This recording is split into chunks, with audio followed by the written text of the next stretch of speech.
नमस्कार, मी सुवर्ण. दुपारच्या बातम्यांमध्ये स्वागत.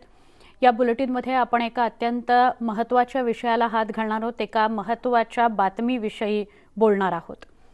YP सिंग यांनी ट्विट करून एका मोठ्या मुद्द्याकडे सगळ्यांचं लक्ष वेधण्याचा प्रयत्न केलाय. मुलगा 1 वर्षाचा असताना अभिनेत्रीला क्रूर पोलीस अधिकारी परमवीर सिंग आणि प्रदीप शर्मा यांनी फसवलं. 4 वर्षांपासून ती तुरुंगात मुलाकरता रडतीये. 4 वर्षांपासून ती तुरुंगात आहे. तिचं मूल तिच्या आईकडे आहे. 3 वर्षात उच्च न्यायालयानं एकही जामीन दिलेला नाही असं ट्विट करून YP सिंग यांनी या मुलाकडे लक्ष वेधलेलं आहे, या फॅमिलीकडे लक्ष वेधलेलं आहे. YP सिंग या कुटुंबाची केस लढतायत.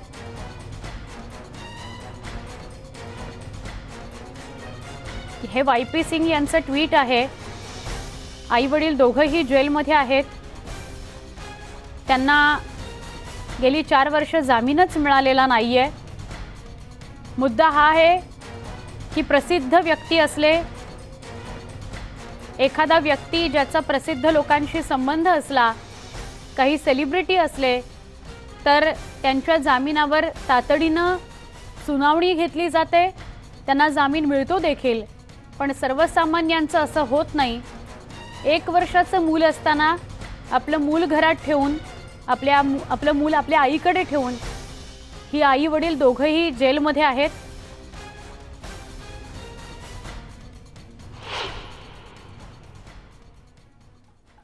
आपण बघतोय ही बातमी नेमकी काय आहे. ही बातमी आहे या आई वडिलांना फसवल्याच्या आरोपासंदर्भातली. आई वडील दोघंही जेलमध्ये आहेत. मुलगा जेव्हा ते दोघं जेलमध्ये गेले 4 वर्षापूर्वी, तेव्हा मुलगा अवघ्या 1 वर्षाचा होता. आईच्या दुधावर होता. आई आणि बाळाची तेव्हाच ताटातूट झाली. आजी या बाळाचा सांभाळ करते. आता मूल 4.5-5 वर्षाचं होत आलं. खोट्या केसमध्ये अडकवल्याचा या दोघांचा आरोप आहे. प्रदीप शर्मा आणि परमवीर सिंग यांनी या दाम्पत्याला अडकवलं असा आरोप आहे. दोघांनी संगनमतानं फसवलं आणि मग आरोपात अडकवलं. अद्याप दोघंही जामिनाच्या प्रतीक्षेत आहेत. त्यांना 4 वर्षापासून, म्हणजे नवरा बायको दोघांनाही 4 वर्षापासून जामीन मिळालेला नाही. दोघांवरही मकोका लावण्यात आलेला आहे. 5 वर्षांपासून दोघंही जेलमध्ये आहेत. आजी एकटीच या दोघांकरता न्यायालयीन लढा लढते आणि त्याच वेळेला मुलाला सांभाळते देखील. न्यायालयीन लढा YP सिंग लढतायत. दाम्पत्याची केस धनदांडग्यांना लगेच जामीन मिळतो, पण या दाम्पत्य, हे जे सर्वसामान्य दाम्पत्य आहे, त्याच्याकडे बघायला मात्र कुणाला वेळ नाही आहे. बालकल्याण मंत्री या सगळ्या प्रकरणाची दखल घेणार का, असा सुद्धा प्रश्न विचारला जातोय.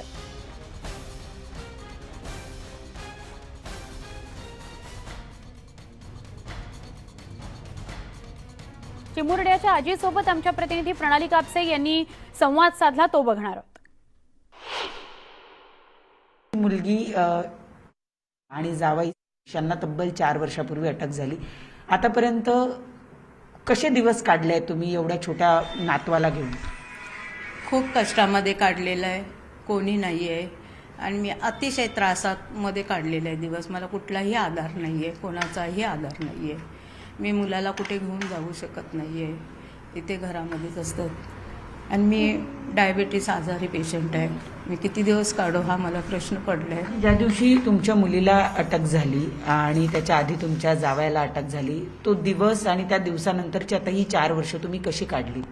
खूप कष्टामध्ये काढल्या. अचानक मला जेव्हा समजलं, नेलं रात्रीचं, तेही मुलीला माझ्या रात्रीचं 2 नोव्हेंबरला रात्री 11-11:15च्या टायमाला नेलं. मी घरात एकटीच होती मुलाला घेऊन, 4 महिने 1 वर्षाच्या मुलाला घेऊन.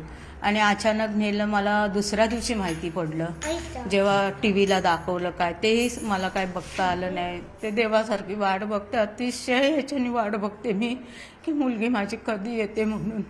मी एक दिवस मोजते, मला झोप नाही लागत. मी झोप नसते, मला रात्रभर तडफडत असते मी. मला झोप नाही, ना रात्रीची ना दिवसाची झोप. तुमच्या मुलीला आणि तुमच्या जावयाला फसवण्यात आलंय? फसवण्यात आलं. त्यांना फसवण्यात केले. ज्यावेळी तिच्या मिस्टरांना किडनॅप केलं होतं, तिने सगळ्या लोकांना, अधिकाऱ्यांना फोन करून, लेटर पाठवून, मंत्रालयात लेटर पाठवून, सगळ्यांना भेटून तिने सगळं सांगितलं की असं असं आमच्यावर अन्याय झालेला आहे, मला मदत द्या, पण कोणी मदत दिली नाही. आणि ती सगळीकडे धावते म्हणून तिला ह्याच्यामध्ये अटकवलं ह्या लोकांनी, की ही जर राहिली बाहेर तर ही सर्व काय करेल आणि त्यांचं काही होणार नाही, म्हणून त्यांनी हिला अटकवलंय. प्रदीप शर्मा, कोथिंबीर आणि परमवीर सिंग ह्या लोकांनी सगळ्या गोष्टींनी, आणि ह्याच्यामध्ये मोपलवारचा हात आहे. मोपलवारने सर्व हे केलेलं आहे, त्यांना सगळं हे करून त्यांचा सपोर्ट आहे मोपलवारांचा. पण तुमच्या मुलीला आणि जावयाला कुठल्या प्रकरणामध्ये अटक करण्यात आली आहे? तुम्हाला काही विशेष माहिती आहे? नाही, एवढं मला काय माहिती नाही आहे यांचं काय काय हे केलेलं आहे त्यांनी, कुठल्या ह्याच्यात. मला जेव्हा मुलीला अटक केली तेव्हाच मला हे माहिती, त्याच्या आधी काही माहिती नाही तुम्हाला. आतापर्यंत तुमच्या मुलीसाठी तुम्ही बेल मिळवण्यासाठी प्रयत्न करताय, काही कुठपर्यंत आलेलं आहे? तिला कोर्टामध्ये आणण्यात आलं आहे? कधी तुम्ही गेलायत? काहीतरी तुम्हाला माहिती मिळू शकली आहे का? मी जाते कोर्टामध्ये, जेव्हा तिला आणतात त्यावेळी मी कोर्टामध्ये जाते मुलाला, पण ते आतमध्ये काय चालतं ते मला बघता येत नाही. मला मुलाला घेऊन मी बाहेर बसते, मुलगा त्रास देतो, काय हे करतो, मग तिथे मी जाऊ शकत नाही. काय त्यांचं चालतं हे मला माहिती पडत नाही आहे, काय चालतं ते. फक्त हे असेल त्याच वेळी मी जाते. आता 2 वर्षात माझ्या मुलीची पण मी भेट घेतली नाही तिकडे जाऊन, करोनामुळे. प्रेक्षकांच्या माहितीसाठी हे प्रकरण एका IAS अधिकाऱ्याचं आहे, ज्याचा उल्लेख आजींनी केला आहे. विसल ब्लोअर होते असं या दोघांचे वकील जे YP सिंग आहेत, ॲडव्होकेट YP सिंग यांचं असं म्हणणं आहे की ते दोघं विसल ब्लोअर होते. परमवीर सिंग आणि प्रदीप शर्मा यांनी खोट्या प्रकरणामध्ये त्यांना अडकवलं आहे आणि त्याच्यामुळं तब्बल त्यांच्यावर मुक्का लागलेला असल्यामुळं तब्बल 4 वर्ष होऊनही त्यांची बेल होऊ शकलेली नाही. हा मुलगा अगदी वर्षभराचा होता, आईच्या अंगावरचं दूध पित होता. त्यावेळेला त्याच्या आईला अटक झाली आणि गेली 4 वर्ष या आजी एकट्या त्या मुलाला सांभाळत आहेत. त्यामुळे मुद्दा एवढाच आहे की मोठा हाय प्रोफाईल केस असेल तर बेल लगेच होते आणि तब्बल 4 वर्ष होऊनही या बाळाची आई असेल किंवा त्याचे वडील असतील, ह्या दोघांनाही कुठल्याही पद्धतीची बेल अजून मिळालेली नाही. तो बाळ आता 5 वर्षाचं, तब्बल 6 वर्षाचा होत आलेला आहे आणि आई वडिलां असून सुद्धा तो एका अनाथासारखं जीवन जगतोय. आजीची प्रकृती व्यवस्थित नसते, त्यामुळे त्यांना भीती सातत्याने ही वाटत राहते की माझ्या जीवाचं बरं वाईट झालं तर या लहान बाळाचं काय होणार. त्यामुळे प्रश्न निर्माण हाच होतो की व्यवस्था अशी का निर्माण केली जाते की त्या बाळाच्या भविष्यावर प्रश्नचिन्ह निर्माण होतो आणि या आजीला त्या बाळाची चिंता करता करता रात्रीची झोप सुद्धा लागत नाही. व्हिडिओ जर्नलिस्ट नवनाथ कोंडेकरसह प्रणाली कापसे, न्यूज 18 लोकमत, मुंबई. आमच्या प्रतिनिधी प्रणाली कापसे यांच्याशीच सविस्तर या सगळ्याविषयी बोलूया. प्रणाली, जर YP सिंग यांनी ट्विट केलं नसतं किंवा याविषयी वाच्यता केली नसती तर हे प्रकरण समोरच आलं नसतं. सुरुवातीला थोडक्यात या प्रकरणाविषयी सांगू शकाल का? आत्ता आपण तिच्या आईशी बोलताना त्याचा उल्लेख केला आहे, पण आपल्या प्रेक्षकांना कळावं याकरता केस किती सालची, काय नेमका प्रकार घडला, या आईने, या दाम्पत्याच्या आईनं तुम्हाला ऑनर जे सांगितलं त्याच्या व्यतिरिक्तही काही संवाद तुमचा झाला असेल त्याच्याविषयी सांगाल का? सुवर्ण, आपण ऑन एअर तर संवाद साधतच असतो, परंतु अनेक गोष्टी अशा असतात ज्या आपल्याला जाणवतात, ज्या आपल्याला समजतात, पण ते आपल्याला बोलता येत नाही. त्यापैकी काही गोष्टी जर सांगायच्या झाल्या तर हे जे बाळ आहे, जे आता जवळपास 6 वर्षाचं होत आलेलं आहे, तो या नोव्हेंबरमध्ये आता 6 वर्षाचा पूर्ण होणार आहे. तो अजूनही शाळेत जात नाही. इतर मुलं आपल्याला माहिती आहे की 3 वर्षाचे होतात त्यावेळेला ते बालवाडीमध्ये जायला लागतात किंवा प्ले स्कूलमध्ये जायला लागतात, परंतु त्याच्या आजीला इतकी भीती वाटत राहते सातत्यानं की तिने त्याला अजूनही शाळेत घातलेलं नाही. ही आजी दरवर्षी नवीन घर शोधते. जिथे कुठे तिला जर असं लक्षात आलं की या मुलाचे, या बाळाचे आई वडील हे तुरुंगात आहे, तर समाज त्यांना वाईट टाकतो आणि त्या आजीवर अतिप्रसंग ओढवतो, म्हणून ती आजी दरवर्षी जवळपास घर बदलते. त्या आजीच्या घरामध्ये कुठल्याही सुखसुविधा आपण ज्याला म्हणतो त्या नाहीत. अगदी स्वयंपाकाचं मोजकं सामान त्या आजीच्या घरात आहे. इतकंच नाही तर त्या आजीने मला हे सुद्धा सांगितलं की अनेक वेळेला चिंतेमुळे, काळजीमुळे त्यांच्या छातीत कळ येते आणि त्या चक्कर येऊन पडतात. अशा वेळेला त्या घरात त्या आजी आणि त्या मुलाव्यतिरिक्त कुणीही नसतं. अवघ्या 5 ते 6 वर्षाचा तो मुलगा आहे जो आपल्या आजीलाच आई म्हणून हाक मारतो, कारण त्यानं त्याच्या आईला बघितलेलंच नाही. तो जेव्हा 1 वर्षाचा होता, ज्यावेळेला बाळाला केवळ आईची अगदी छोटीशी ओळख पटते, त्यावेळेलाच त्याची आई तुरुंगात गेलीये आणि गेली 2 वर्ष तर त्या मुलानं आपल्या आईला बघितलेलं सुद्धा नाही. सगळ्यात महत्वाचं म्हणजे त्या आईला सातत्यानं हे वाटत राहतं, ज्यावेळेला तिला अटक झाली त्यावेळेला ते बाळ अंगावर पित होतं, त्याचं अंगावरचं दूध तर त्याच वेळेला तुटलं, परंतु तब्बल 4 वर्ष होऊन या आईची आणि बाळाची भेट होऊ शकलेली नाही. त्याला काही सामाजिक कारण आहे, पण त्याचबरोबर त्याला अनेक कायदेशीर सुद्धा कारण आहेत. नक्की. वाय.पी. सिंग यांनी एकच प्रश्न उपस्थित केलेला आहे. ते असं म्हणतात की मी माझ्या आयुष्यामध्ये इतकी वाईट पद्धतीची ट्रीटमेंट दिलेली केस बघितलेली नाही. कायद्यासमोर एकदाही यांचं प्रकरण न्यायालयामध्ये यांची तारीख लागते, पण त्या तारखेवर ती केस चढत नाही किंवा ती केस पुढे मांडण्यासाठी तो दिवसच दिला जात नाही. आणि त्यामुळे केवळ एकदा आम्हाला आमचं म्हणणं मांडू द्या असं वाय.पी. सिंग यांचं म्हणणं आहे. त्यानंतर कायद्याला जो काही निर्णय घ्यायचा तो त्यांनी घ्यावा, पण किमान एकदा तरी आम्हाला आमचा मुद्दा मांडू द्या, एवढीच मागणी ते करतायत. नक्की. धन्यवाद प्रणाली, आपण सविस्तर माहिती दिली त्याबद्दल. आणि वाय.पी. सिंग यांनी म्हटलेलं किंवा तिची जे दाम्पत्य जेलमध्ये आहे तिच्या आईने म्हटलेलं वाक्य फार महत्त्वाचं आहे की आम्हाला एकदा तरी आमचं म्हणणं, आमची बाजू मांडू द्या. माजी IPS अधिकारी आणि पीडितेचे वकील वाय.पी. सिंग यांच्यासोबत आमच्या प्रतिनिधींनी म्हणजेच प्रणाली यांनी बातचीत केली, तीही आपण पाहूयात.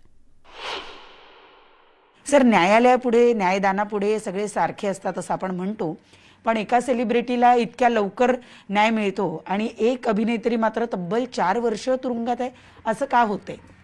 कायदा जर कागदात बघितलं तर सगळे सारखेच असतात, पण न्यायालयाकडे जाण्याकरता न्यायालयाचं दार उघडावं लागते.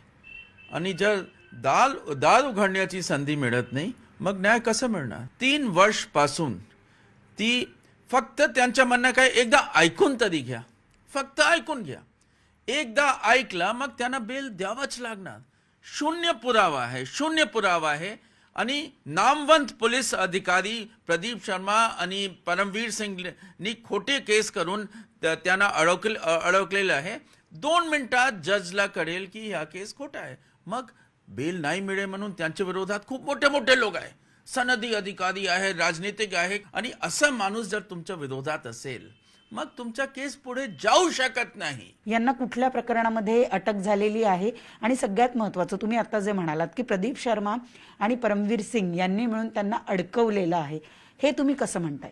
तो त्यांच्या डायव्होर्स प्रकरण हाताळत होता, तो एक डिटेक्टिव्ह म्हणून कामात होता. आणि तेव्हा त्यांनी काही फोन रेकॉर्डिंग केला.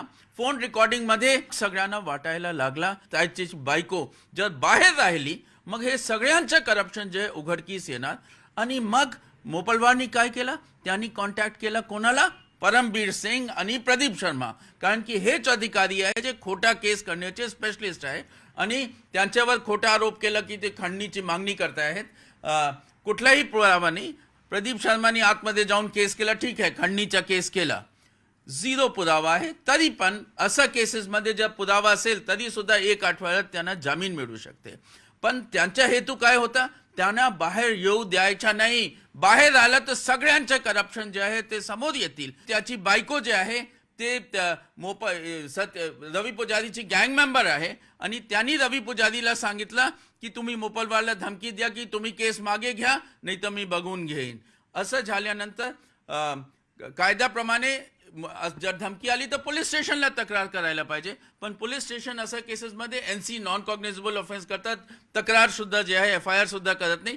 मग त्यांनी पोलीस स्टेशनला न जाऊन ते जे आहे प्रदीप शर्माकडे आले आणि प्रदीप शर्मानी अगदी जे आहे सगळे कागद तयार केले आणि त्याच्यावर मकोका लावून टाकला. एकदा मकोका आहे तर मकोका कायद्यामध्ये आहे की तुम्हाला बेल मिळू शकत नाही. लोअर कोर्ट त्यांना बेल दिलं नाही. आणि मकोका कायद्यामध्ये कायदा असाच आहे की तुम्ही खरं आहे किंवा खोटा आहे, पुरावा आहे की नाही नंतरची गोष्ट. आधी 5 वर्ष आतमध्ये राहा. आतमध्ये 5 वर्ष नंतर तुम्ही सांगा कोर्टात की याच्यात पुरावा नाही. आता त्याचा मुलगा 5 वर्षाचा झालेला आहे. आणि जेव्हा लोअर कोर्टनी बेल फेटाळली मग हायकोर्टात आलो आणि हायकोर्टात केस पुढे येतच नाही. या प्रकरणामध्ये काही पावलं उचलू शकता का? किंवा या प्रकरणामध्ये आता तुम्ही न्यायालयाला सांगू शकता का की यांच्यावर आधीच केसेस आहेत अशा पद्धतीच्या आणि त्याच प्रकारचा प्रकार जो आहे तो केसमध्ये सुद्धा झालाय? हे केसच्या एक मुद्दा हा आहे, पण याच्या पलीकडे अनेक याच्यात मुद्दे आहे. एवढा इलिगल काम झालेलं आहे की जर तुम्हाला खोटा केस करायचा असेल तर एकदा तुम्हाला खोटा म्हणायचं असेल मग 100दा तुम्हाला खोटा म्हणावं लागते. आणि म्हणून याच्यात एवढी इलिगॅलिटी झालेली आहे. आपला फक्त प्रयत्न चालू आहे एकदा तरी ऐकून घ्या. धन्यवाद सर आमच्याशी संवाद साधल्याबद्दल. तर आपण बघतोय की वाय पी सिंग सरांचं एकच म्हणणं आहे की किमान एकदा तरी न्यायालयाने आमचं म्हणणं ऐकून घ्यावं, त्यानंतर जे काही न्यायालय ठरवेल ते आम्हाला मान्य असेल, पण किमान एकदा ऐकण्याची संधी तरी आम्हाला द्या, अशी विनंती ते आपल्याला करताना दिसत आहेत. व्हिडिओ सचिन कोबडेसह प्रणाली कापसे, न्यूज 18 लोकमत, मुंबई. या सगळ्याविषयी आपण बोलणार आहोत. ॲडव्होकेट असीम सरोदे कायदेतज्ञ आपल्यासोबत आहेत आणि मानवाधिकार कार्यकर्ते जयेश विरानी आपल्यासोबत आहेत. दोघांशीही संवाद साधूया या सगळ्याविषयी. असीम सर, पहिला प्रश्न तुम्हालाच आहे.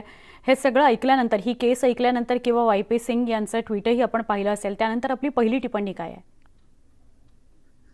मला असं वाटते की प्रचंड दुर्लक्ष झालेली ही केस आहे आणि प्रलंबित जामीनच्या अर्जांचे जे काही प्रश्न निर्माण करण्याची प्रक्रिया आहे ती सगळी आपल्याला याच्यामध्ये दिसते. लहान मुलावर किंवा बालकावर अन्याय प्रचंड प्रमाणात झालेला असं दिसते. लहान मुलांच्या हक्कांचं संरक्षण केलं पाहिजे असं मॅन्डेट सगळ्या जगामध्ये स्वीकारलं गेलेलं आहे. भारतामध्ये पण ते स्वीकारलं गेलेलं असताना न्यायालयांमध्ये मात्र लहान मुलांच्या हक्कांबद्दलची कोणतीच जाणीव प्रक्रिया फॉलो करताना नाही असं सुद्धा दिसून येत आहे. तसंच या लहान बालकाच्या शिक्षणाचे जे प्रश्न आहेत ते सुद्धा दुर्लक्षित राहिलेले आहेत असं दिसते. महाराष्ट्र प्रिझन मॅन्युअल मध्ये स्पष्टपणे तरतूद आहे आणि कायद्यामध्ये सुद्धा आणि अनेक जजमेंट नुसार सुद्धा हे सिद्ध झालेलं आहे किंवा पुढे आलेलं आहे, अधोरेखित झालेलं आहे की 5 वर्षापर्यंतच्या बालकाला आपल्या आईसोबत राहण्याचा हक्क आहे. आणि जर त्याच्या आईनी प्रत्यक्ष म्हटलं नसेल, लेखी दिलं नसेल किंवा कोणीतरी त्या लहान मुलाची काळजी घेण्यासाठी आहे तरच मूल हे आईपासून दूर ठेवता येऊ शकते. नाहीतर मुलाला आईजवळच ठेवलं पाहिजे. कारागृहामध्ये तशी वेगळी व्यवस्था केली पाहिजे असं सुद्धा प्रिझन मॅन्युअल मध्ये आहे. मी जवळपास 12 वर्ष कारागृहामध्ये काम केलेलं आहे आणि मला हे प्रकर्षाने जाणवते की जामिनाच्या विषयाचं सतत जे राजकारण होत असते त्याच्यामध्ये गरिबाचं मरण हे ठरलेलं असते आणि त्यामुळे गरीब व्यक्तीला, पीडित व्यक्तीला जामीन मिळणं हे अत्यंत कठीण झालेलं आहे. महाराष्ट्र संघटित गुन्हेगारी कायदा हा राक्षसी स्वरूपाचा आहे. कोणीतरी त्या कायद्या अंतर्गत अटक झाल्यावर त्याच्याकडे जणू काही तो गुन्हेगारच आहे असं पाहण्याची जी प्रक्रिया आहे तीच मुळात ऑब्जेक्शनेबल आहे असं मला वाटते. मानवी हक्कांचं उल्लंघन करणारा हा कायदा आहे आणि त्यामुळे जामिनाचे सगळे अधिकार काढून घेणं आणि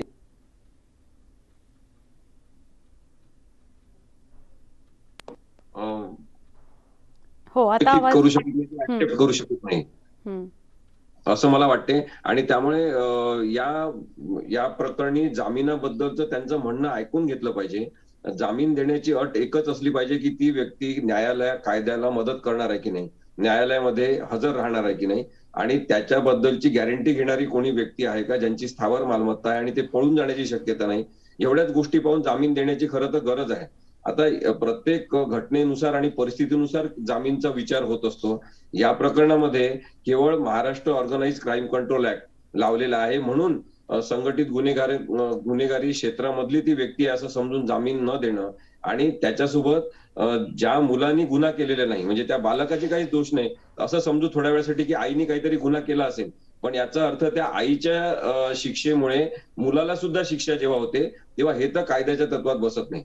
त्यामुळे ज्या व्यक्तीबद्दल तुम्ही गुन्हा नोंदवलेला आहे त्याच व्यक्तीला शिक्षा झाली पाहिजे. जर अनाहूतपणे दुसऱ्या व्यक्तीला सुद्धा शिक्षा भोगावी लागत असेल तर ते मानवी हक्कांचं उल्लंघन आहे. नक्की. तुमच्याशी सविस्तर बोलायचे असीम सर. जयेश विरानी मानवाधिकार कार्यकर्ते सुद्धा आपल्यासोबत आहेत. जयेशजी, आपल्याशी सुद्धा संवाद साधते पण कार्यक्रमामध्ये ब्रेकची वेळ झाली. एक छोटासा ब्रेक घेऊ, लगेच भेटणार आहोत. पहा फक्त न्यूज 18 लोकमत.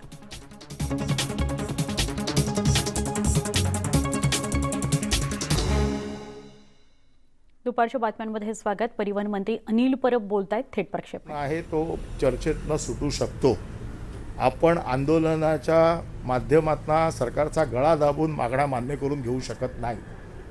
म्हणून तुम्ही कुठलंही आंदोलन केलं त्या सगळ्या माझ्या भगिनी आहेत, मी त्यांचा काय अपमान करणार नाही, पण त्यांचं नुकसान होऊ नये म्हणून त्या भगिनींनी देखील विचार करावा अशी माझी आपल्यामार्फत त्यांना विनंती आहे. किती एसटी कर्मचाऱ्यांवर निलंबनाची कारवाई केली, त्याचबरोबर बडतर्फ किती जणांना करण्यात आली? कालपर्यंत 2000 एसटी कर्मचाऱ्यांना निलंबित केलं आहे. आता हळूहळू कारवाई अजून कडक केली जाईल आणि ह्या कारवाईमध्ये ज्यांचं नुकसान होईल ते न भरून येणारं नुकसान होणं सदाभाऊ खोत देणार आहे का भरून? गोपीचंद पडळकर देणार आहेत का भरून? त्यांचा आरोप होता की निलंबन करून दिवाळी त्यांची खराब केली सरकार. सरकारने दिवाळी खराब कोणाची केली नाही, त्यांनी प्रवाशांना वेटीला धरलं दिवाळीच्या वेळेला. याला जबाबदार गोपीचंद पडळकर आणखीन सदाभाऊ खोत देखील आहेत. लोकांच्या वेटीला ऐन सणाच्या वेळी त्यांना वेटीला धरणं. यांच्या संदर्भात काय कायदेशीर कारवाई सगळ्या कारवाया होतील. हळूहळू आम्ही एक एक टप्प्याने पुढे जाऊ. आज आपली काय बैठक होणार आहे संदर्भात? परिवहन मंत्री अनिल परब बोलत होते. सगळ्यांना पुन्हा एकदा त्यांनी आवाहन केलेलं आहे की कामावर रुजू व्हा. आत्तापर्यंत 2000 लोकांचं निलंबन, 2000 कर्मचाऱ्यांचं निलंबन झालंय असं ते सांगत होते. तर भाजपचे नेते हाजी अराफत शेख हे बोलत आहेत. कोई भी किसी भी ट्रस्टी के बिगर किसी को भी भाड़े पे दे ही नहीं दे सकता. उसमें 9 करोड़ का घपला करते हुए उन्होंने नवाब मलिक ने 30 साल की लीज पर उस मस्जिद की जगह को दे डाला. उस मीटिंग के अंदर 9 जो बोर्ड के अधिकारी होना चाहिए था वो एक भी अधिकारी नहीं था. उसमें एक बोर्ड का मेंबर वहां था जिसका नाम था खालिद बाबू कुरैशी. अब खालिद बाबू कुरैशी को जब समझा कि सुप्रीम कोर्ट का आदेश है, ये जगह हम इनलीगल नहीं दे सकते, ये मंत्री को पावर नहीं है, ये बोर्ड को पावर नहीं है, इसकी पूरी सब जांच होने के बाद एक कैबिनेट का निर्णय लेना पड़ेगा और ठहराव लाना पड़ेगा. जब जैसा उसको समझा, उसने सेकेंड डे तुरंत नवाब मलिक को और मंत्रालय को और मंत्रालय की सेक्रेटरी को तुरंत एक मेल करा, सीईओ को एक मेल करा कि आप लोगों ने मुझसे गलत तरीके से ये साइन करवाई है, मैं इसके अंदर आपका साथ नहीं दूंगा और ये तुरंत इसको कैंसिल किया जाए. लेकिन फिर भी ये भ्रष्ट मंत्री ने मुसलमानों की जमीन पे हाथ मारकर उसको ऑर्डर को पारित करके उस जमीन को लीज पर देने का काम कर दिया. अब दूसरी बात उन्होंने कर दी कि कल्याण के अंदर मजलिस मुशर्रीन उसके एक सर्वे सरवा है करते, उनको 1 नहीं 2 नहीं 3 नहीं 32 से ज्यादा कमेटी एक साथ उनके नाम कर दी और उसका जिम्मेदार उसको बना दिया. तो यह अधिकार नवाब मलिक जी आपको किसने दिया? फिर आया पूना का मामला. अब जब पूना के मामले के अंदर एक इसी तरीके का पूना जैसा 9 करोड़ का घपला देवेंद्र जी की सरकार के वक्त ऐसा ही मामला आया था, तो उस वक्त के ऊपर सीईओ पे, डिप्टी सीईओ पर और उस वक्त के वक्फ बोर्ड के वकील पर पटेल उसके ऊपर एफआईआर हुई थी. वो आज भी फिर रहे.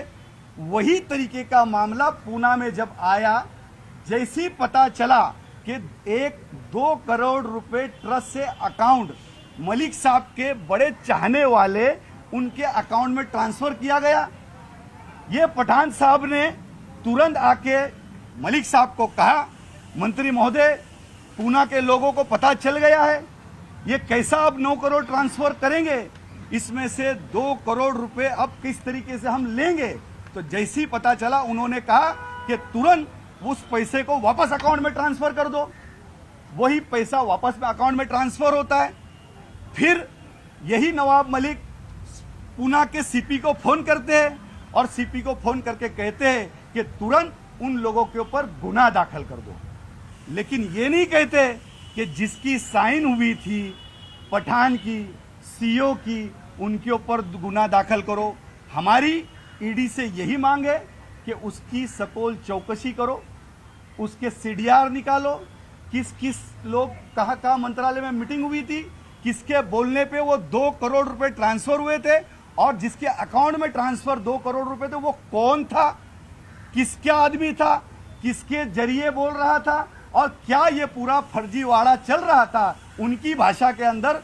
ये मैं सरकार से और ईडी से मांग करता हूं कि जल्द से जल्द फारूक, जब आप पठान के पास जब जाएंगे, सीईओ के पास जाएंगे, तो उसके धागे दोरे, ये 2 मोहरे, ये 2 जिन मंत्रालय में नवाब मलिक ने अपने प्यार से, अपने स्वार्थ के लिए और अपने मुसलमानों की जमीनों को बेचने के लिए जो 2 भ्रष्ट अधिकारी को लाके किसी का परमिशन नहीं लिया और बिठाया, उसके ऊपर 100% नवाब मलिक की के एक ट्रस्ट के अंदर जब पैसे आए 9 करोड़ रुपए जब जो संस्था के अंदर आए, और संस्था के अंदर जब पैसे आते हैं, जैसे कि कभी कोई रास्ते में जगह चली गई, कोई गवर्नमेंट खाते में जगह चली गई, कलेक्टर विकास के अंदर जो गवर्नमेंट के तो जो जगह कोई भी किधर भी वक्फ बोर्ड की जगह जाती है तो वो पैसा तुरंत ट्रस्ट के अकाउंट में आता है और ट्रस्ट के अकाउंट में सारी जाती है। पर जो ट्रस्ट है उनकी जिम्मेदारी होती है, लेकिन उससे पहला जब तक के वक्फ बोर्ड के सीईओ, डिप्टी सीईओ और मंत्री जब तक के उसका परवानगी नहीं देते तब तक के वो पैसा वहां नहीं जा सकता, उनके अकाउंट में नहीं जा सकता। ये वो पूरा मामला था जिस मामले के अंदर उनका एक बंदा उस मामले के अंदर इन्वॉल्व था, जिन्होंने कहा कि नवाब मलिक साहब इस मामले के अंदर हमारे अकाउंट में आप ये पैसे ट्रांसफर करो, जिसके अवेज में हम 2 करोड़ रुपए नवाब मलिक को देंगे। ये बात हुई थी, तो उसी तरीके से पूरा प्लानिंग बराबर हुआ। पर 2 करोड़ रुपए आने के बाद जब पूना के कुछ जो लोग थे वक्फ बोर्ड पे, जिनका ध्यान था, जो जागरूक लोग थे, मुंबई के कुछ जागरूक लोग थे, जिन लोगों ने जो इस बात को जैसे ही आवाज उठी, बवाल जैसा हुआ, तो तुरंत डिप्टी सीईओ और सीईओ नवाब मलिक से जाके मिलते हैं और उनको कहते हैं कि मामला बाहर चला गया, ये मामला मीडिया में चला गया, ये मामला लोगों तक चला गया। तुरंत नवाब मलिक होशियार मलिक है और ये होशियार मलिक ने तुरंत कहा कि वो पैसे तुरंत ट्रस्ट के अकाउंट में ट्रांसफर किया जाए। ट्रांसफर जैसे ही पैसे होते उसके बाद यही मंत्री पुलिस कमिश्नर को फोन करते हैं, अल्पसंख्यक मंत्री होशियारी से फोन करते हैं कि जिन जिन लोगों ने ये किया है उसके ऊपर तुरंत गुना दाखल करो। इथे एक छोटा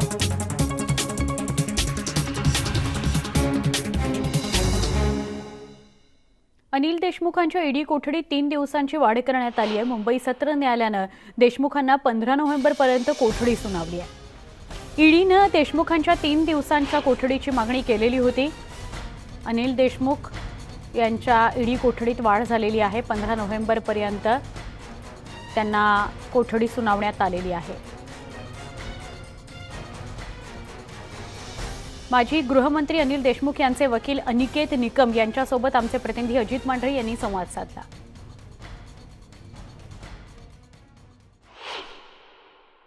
आपल्यासोबत अनिकेत निकम आहेत। अनिकेतजी, 3 दिवसांची ईडी कोठडी पुन्हा अनिल देशमुख यांना सुनावलेली आहे। अनिल देशमुख हे 1 तारखेला 2 तारखेला जेव्हा माननीय न्यायालयात हजर झाले तेव्हा त्यांना सुरुवातीला 4 दिवसाची कस्टडी दिलेली आणि आता माननीय न्यायालयानं त्यांना आणखीन 3 दिवसाची कस्टडी दिलेली आहे। ईडीचा प्रमुख युक्तिवाद असा होता की सचिन वाझे हे जे सध्या मुंबई पोलीसच्या कस्टडीत आहे त्यांचा जबाब नोंदवायचा आहे व त्यामुळे त्यांना पुढील तपासीकरता अनिल देशमुखांची आवश्यकता आहे। त्यावर आम्ही सक्त हरकत नोंदवत माननीय न्यायालयाला हे सांगितलं की ईडीच्या कंप्लेंटमध्ये अनिल देशमुखांच्या विरोधात जी आहे त्याच्यात सचिन वाझे हे प्रमुख आरोपी आहे, आरोपी नंबर 1 आहे, परंतु अद्याप देखील सचिन वाझेंना अटक करण्यात आलेली नाही आणि त्यामुळे ही जी भूमिका आहे ईडीची ती चुकीची आहे। कोर्टाने दोघी बाजूंचा युक्तिवाद ऐकून 3 दिवसाची कस्टडी सुनावली आहे। अनिल देशमुख, सचिन वाझे या दोघांना समोर बसून चौकशी करायची आहे, या मुद्द्याला देखील आपण विरोध केला होता। अनिल देशमुख सुमारे 2 तारखेपासून ईडीच्या कस्टडीत आहेत आणि ईडीला हे पूर्ण कल्पना आहे की सचिन वाझे हे 1 नंबरचे आरोपी या प्रकरणात आहे, परंतु अद्यापपर्यंत सचिन वाझेंच्या विरुद्ध कुठलीही अटकेची कारवाई न करता फक्त त्यांचं स्टेटमेंट नोंदवण्याचा जे कार्यक्रम आहे हा चुकीचा आहे व सकृत दर्शनी हा मॅलेफाइडे आहे, अशा स्वरूपाचा युक्तिवाद आम्ही कोर्टात केला आणि अनिल देशमुखांची सखोल चौकशी झालेली आहे, त्यांनी संपूर्ण सहकार्य केलं आहे असं देखील आम्ही माननीय न्यायालयाला त्या ठिकाणी सांगितलं। तर एक प्रायव्हेट पर्सन म्हणजे खाजगी इसम जो आहे त्यानं जबाब दिलेला आहे, तो जबाब न्यायालयामध्ये आम्ही वाचून दाखवू शकत नाही, पण बरेचसे नवीन आणि स्फोटक मुद्दे जे आहेत विशेष करून अनिल देशमुख यांच्या मतदारसंघातील मुद्द्यांविषयी, तर त्या प्रायव्हेट पर्सनच्या समोर देखील बसून अनिल देशमुख यांची चौकशी करायची, हा नेमका मुद्दा काय होता? हा प्रायव्हेट पर्सन कोण आहे त्याची आम्हाला कल्पना नाही, परंतु जो कुठला हा प्रायव्हेट पर्सन आहे त्याचं स्टेटमेंट अगोदरच ईडीने रेकॉर्ड केलेलं आहे आणि असं असताना पुन्हा त्याच प्रायव्हेट पर्सनला बोलून आणि एक खोटं नाटं सांगून की त्या प्रायव्हेट पर्सन व अनिल देशमुखांना सामोरेसमोर करायचं आहे, हे एक आम्हाला असं वाटतं हे जे आहे ते मॅलाफायडे आहे, चुकीचं आहे. अशा स्वरूपाचं हरकत देखील आम्ही कोर्टात घेतली. 15 तारखेपर्यंत अनिल देशमुख यांना विशेष ईडी न्यायालयानं कोठडी सुनावलेली आहे. व्हिडिओ जर्नलिस्ट विनायक दळवीसह अजित मांढरे, न्यूज 18 लोकमत, मुंबई. दरम्यान ऋषिकेश देशमुखच्या अडचणीतही वाढ होण्याची शक्यता आहे, कारण अटकपूर्व जामीन आणखी लांबलेला आहे. अटकपूर्व जामिनावर आता 20 नोव्हेंबरला सुनावणी होणार आहे. अनिल देशमुखांचा मुलगा ऋषिकेश देशमुख याच्या अडचणी वाढू शकतात, कारण अटकपूर्व जामीन लांबलेला आहे.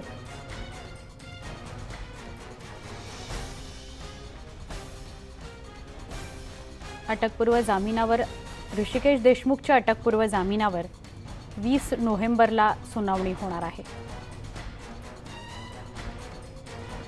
ऋषिकेश देशमुख याला सुद्धा समन्स बजावण्यात आलं होतं. त्याला सुद्धा ईडीनं चौकशी करता बोलावलेलं होतं. त्याने अटकपूर्व जामीन साठी अर्ज केलेला आहे. जामिनावरची सुनावणी मात्र लांबलेली आहे. ती आता 20 नोव्हेंबरला होणार आहे. आमचे प्रतिनिधी अजित मांढरे यांच्याकडून अधिक जाणून घेऊया.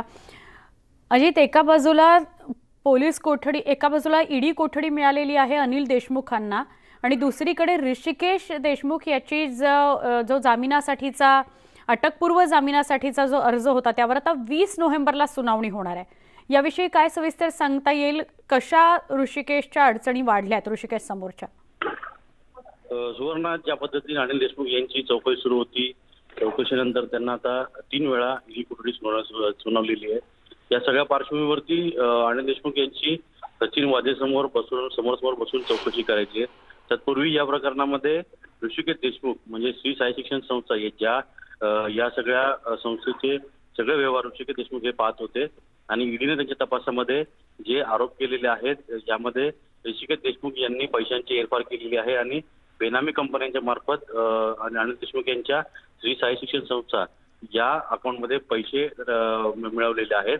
त्यामुळे जे आरोप ऋषिकेश देशमुख यांचे लावण्यात आलेले ते अतिशय गंभीर असून त्या जर अनिल देशमुख यांना चौकशीला बोलून त्यांची अटक होत असेल तर ऋषिकेश देशमुख यांना देखील अटक होईल हे निश्चित असल्यामुळे आपल्याला अटकेपासून कुठेतरी संरक्षण मिळावं याकरता ऋषिकेश देशमुख यांनी एक पाऊल उचललं होतं. पण आता ह्या सगळ्या त्यांच्या अर्जावरती 20 नोव्हेंबरला सुनावणी होणार आहे. त्यामुळे 20 नोव्हेंबरला हे स्पष्ट होईल की ऋषिकेश देशमुख यांना ईडी समोर चौकशीला हजर राहायचंय, आणि जर समजा ते हजर राहिले तर त्यांना अटक होणार की नाही. कारण का जरी कोर्टाने त्यांना अटकेपासून संरक्षण देतील तरी त्यांना चौकशीला मात्र हजर राहावंच लागेल.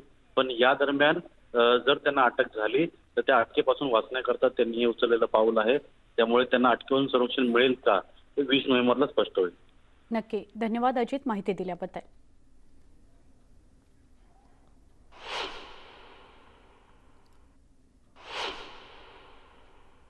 उच्च आणि तंत्रशिक्षण मंत्री उदय सामंत यांनी मोठी घोषणा केली आहे. जे प्राध्यापक लस घेणार नाहीत त्यांचे पगार रोखावे लागतील असा इशारा देण्यात आलाय. या प्राध्यापकांना आधी नोटीस दिली जाईल, त्यानंतरही लस घेतली गेली नाही तर त्यांचे पगार रोखण्यात येतील अशी माहिती उदय सामंत यांनी औरंगाबादमध्ये दिली आहे. कुलगुरूंना मी असं सांगितलेलं आहे की पहिलं तुम्ही सगळ्यांना नोटीस द्या की आपल्याला हे सगळं करायचं आहे. ते जर 15 दिवसामध्ये झालं नाही तर नाईलाजानं तो देखील उपाय काढावा लागेल. कारण लसीकरण करणं हे काय माझी हौस आहे अशातला भाग नाही. आपल्यापासून रोगराई पसरू नये, आपल्यापासून करोना दुसऱ्यापर्यंत जाऊ नये, आपल्याला होऊ नये आणि समाज घटकांपर्यंत पोहोचू नये ह्यासाठी केलेला तो प्रतिबंध आहे. हे काय माझा स्वार्थ आहे अशातला भाग नाही. आणि या नोटीसला कोणी जर प्रतिसाद दिला नाही तो दुर्दैवानं ते देखील करावं लागेल. दुपारच्या बातम्यांमध्ये एक ब्रेक. पुन्हा पहा फक्त न्यूज 18 लोकमत.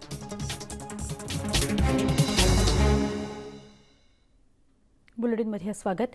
तळेगाव डेपोच्या 6 एसटी कर्मचाऱ्यांचं काल निलंबन करण्यात आलं. या निलंबनानंतर मनसे आक्रमक झाली. त्यानंतर शांततेत चालणाऱ्या आंदोलनाला वेगळं वळण लागलं. मनसे नेत्यांनी याबाबत आगार व्यवस्थापकांना जाब विचारला, त्यावेळी शाब्दिक चकमक उडाली. यावेळी स्टोअर रूमला लावलेले कुलूप तोडून मनसेकडून जल्लोष करण्यात आला. या कामगारांचे रेस्टरूम या लोकांनी काल परवापासून बंद केले होते. या रोडवर थांबतात, त्यांना पोलीस येऊन त्रास देतात, त्यांना शिवागाळ चालू आहे. हा अन्याय महाराष्ट्र नवसेना कधी सहन करणार नाही. आणि यासाठी म्हणून आम्ही या ठिकाणी या डेपोचे कोण जे अधिकारी आहेत त्यांना विनंती केलेली आहे की यापुढे या एसटी कामगारावर निलंबनाची कारवाई करू नका आणि यांच्यावर दडपशाही करू नका. आणि ही जर दडपशाही केली तर राजसाहेबांचा महाराष्ट्र सैनिक तुम्हाला धडा शिकवल्याशिवाय राहणार नाही. या सगळ्या घडामोडींनंतर बुलेटिनमध्ये इथेच थांबतोय. ताज्या बातम्यांसाठी पहा फक्त न्यूज 18 लोकमत.